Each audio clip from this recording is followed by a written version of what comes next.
বিকেলে আমরা সবাই একটু ছাদে চলে এসেছি একটু হাঁটাহাঁটি করার জন্য। যেই দেখি আমাদের গাছের অনেকগুলো আম বাদুড়ে খেয়ে নষ্ট করে ফেলে রেখেছে। হ্যালো এভরিওয়ান, আসসালামু আলাইকুম। আশা করছি আপনারা সবাই ভালো আছেন।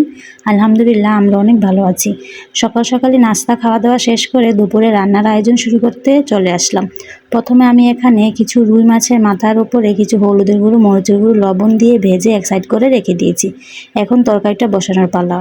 প্রথমে কড়াইতে পরিমাণ মতন তেল, তারপর পেঁয়াজটা দিয়ে কিছুক্ষণ ভেজে আদা রসুনের পেস্ট, হলুদের গুঁড়ো, মরিচের গুঁড়ো, ধনিয়ার গুঁড়ো, লবণ দিয়ে ভালোভাবে মশলাটা কষাতে বসিয়ে দিলাম।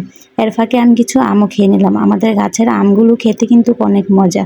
আমার দাদি ধুয়ে পরিষ্কার করে সিলে সিলে দিচ্ছিল আমাদেরকে, আমরা বসে বসে খেয়ে নিচ্ছি। তারপর আমার মশলাটা কষানো হয়ে গেলে আমি এখানে তরকারিটাও দিয়ে দিব।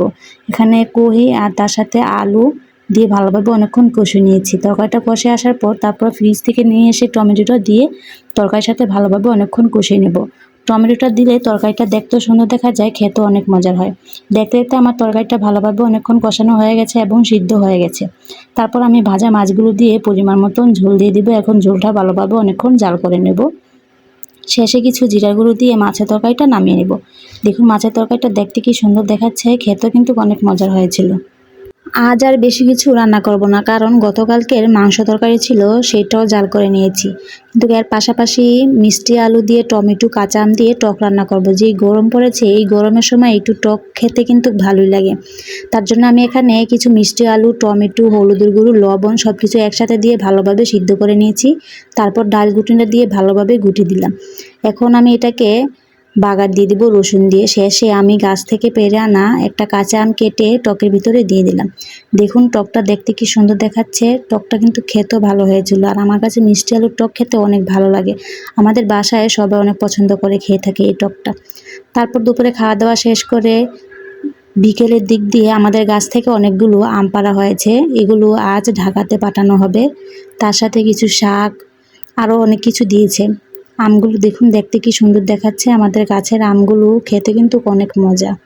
পাকা পাকা আমের সাথে কিন্তু অনেকগুলো কাঁচা আমও পেড়েছিল। সেই আমগুলোকে বাসায় এনে একটা পলিথিনের উপরে ভালোভাবে বিছিয়ে রাখা হয়েছে, যাতে এগুলো পেকে যায়।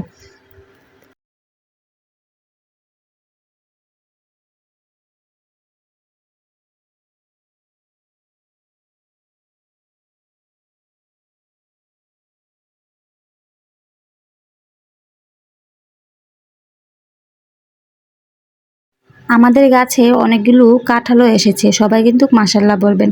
কাঁঠালের বারে আমাদের গাছের ডালটা নিচে ঝুলে গেছে। দেখুন কাঁঠালটা দেখতে কি সুন্দর দেখাচ্ছে।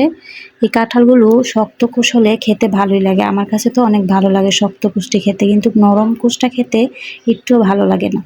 তারপর হাঁটাহাঁটি করার পর দেখি আমাদের জাম গাছে এই বছর প্রথম জাম এসেছে।